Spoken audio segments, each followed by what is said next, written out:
Sumainyo ang Panginoon. At sumaiyo rin. Ang mabuting balita ng Panginoon ayon kay San Juan. Papuri sa iyo, Panginoon.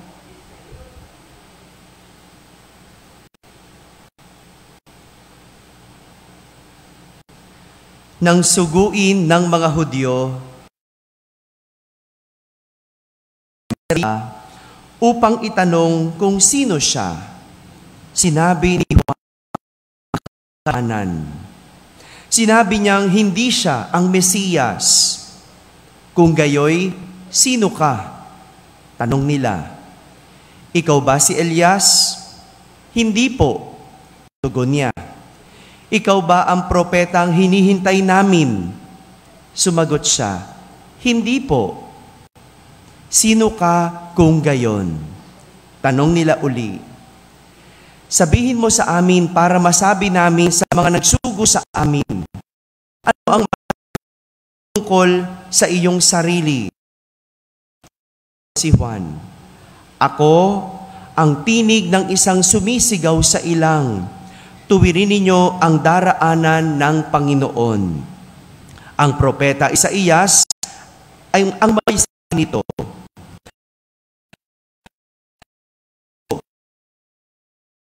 Ilang tinanong si Juan, bakit ka nagbibinyag?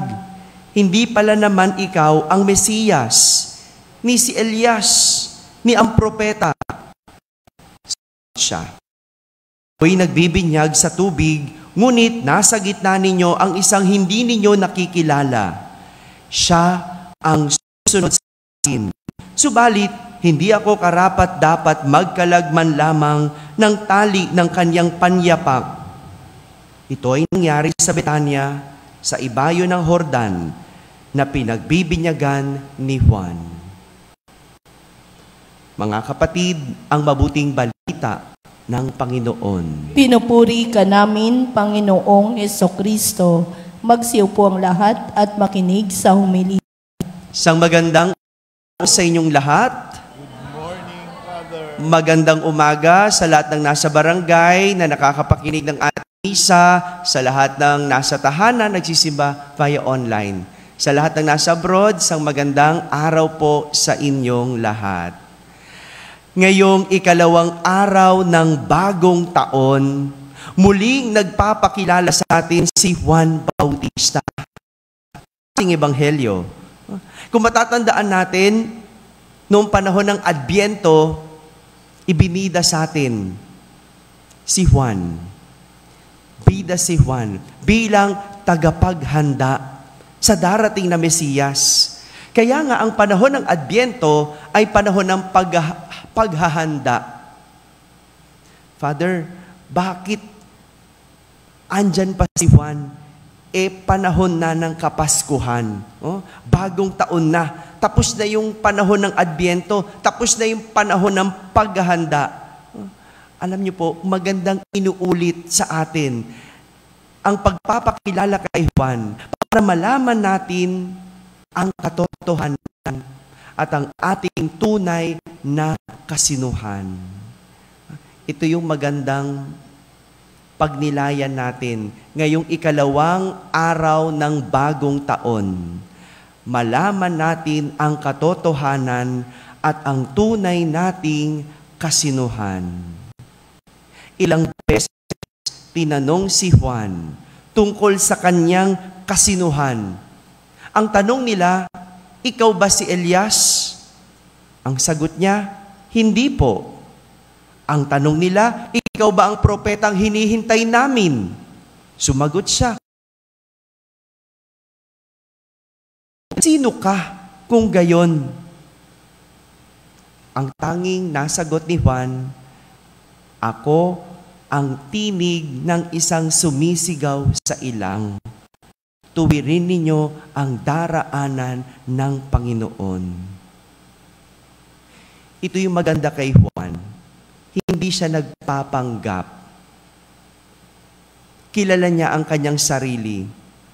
Alam niyang hindi siya ang Mesiyas, kaya hindi siya nagpapanggap na Mesiyas. Hindi siya ang Kristo, kundi tagapaghanda madaling magpanggap noon para pakinggan ng tao, no? Para matapos na, no? Oo, sige, ako ang Mesiyas para pakinggan niyo ko. Oh, ako ang Kristo para sundin niyo ko. Oh, 'di ba ganoon sa atin? No? Nagpapanggap tayo para sundin tayo. Nagpapanggap tayo para may kapangyarihan tayo. No? Alam niyo, kapag ako'y nagda-drive, no? Iniiwas ko na pag ako'y nahuli ng pulis, magpakilala kung sino talaga ako. Kasi, no, pag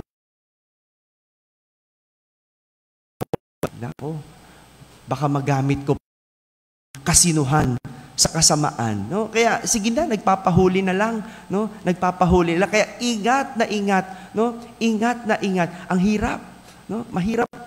Nakaka-tempt, inaamin ko. Oh, minsan gusto kong sabihin, ako po'y pare.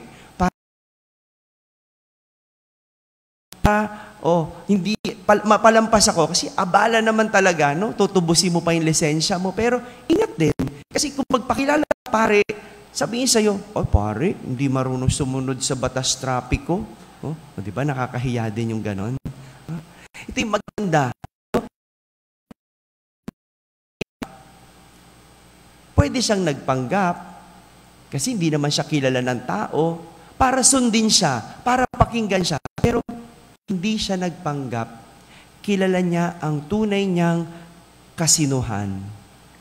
Sa halimbawang ito ni San Juan, ngayong ikalawang araw ng bagong taon, magandang kumprontahin natin sa ating tunay na kasinuhan. Hiramin natin yung tanong ng mga tao, sino ka kung gayon? Kung hindi ka boss, huwag kang umastang boss.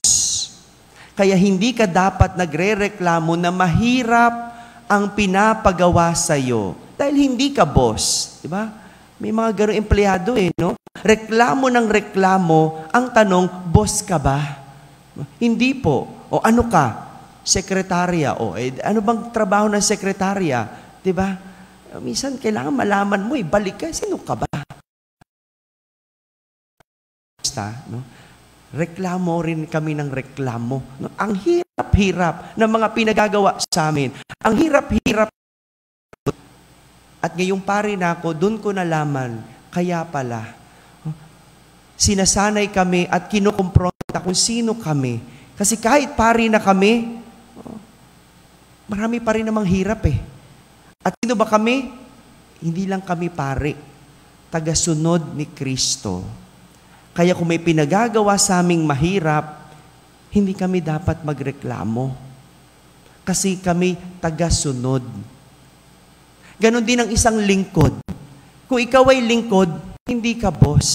Hindi ikaw ang masusunod. Dapat ikaw ay nagsisilbi. Kaya yung ginagawa mong pagsisilbi, hindi mo inirereklamo kung mahirap.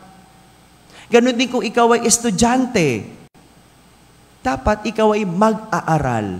Hindi ka ang teacher na mas marunong pa sa teacher. Ikaw ay mag-aaral. Ikaw ay dapat suminig sa pangaral. Ngayong ikalawang araw ng bagong taon, kumprontahin natin ang ating mga sarili sa ating tunay na katotohanan. Ano ang dapat natin at pwede pa nating baguhin. Itong panyaya, magbago. Pero kung hindi mo kilala ang tunay mong kasinuhan,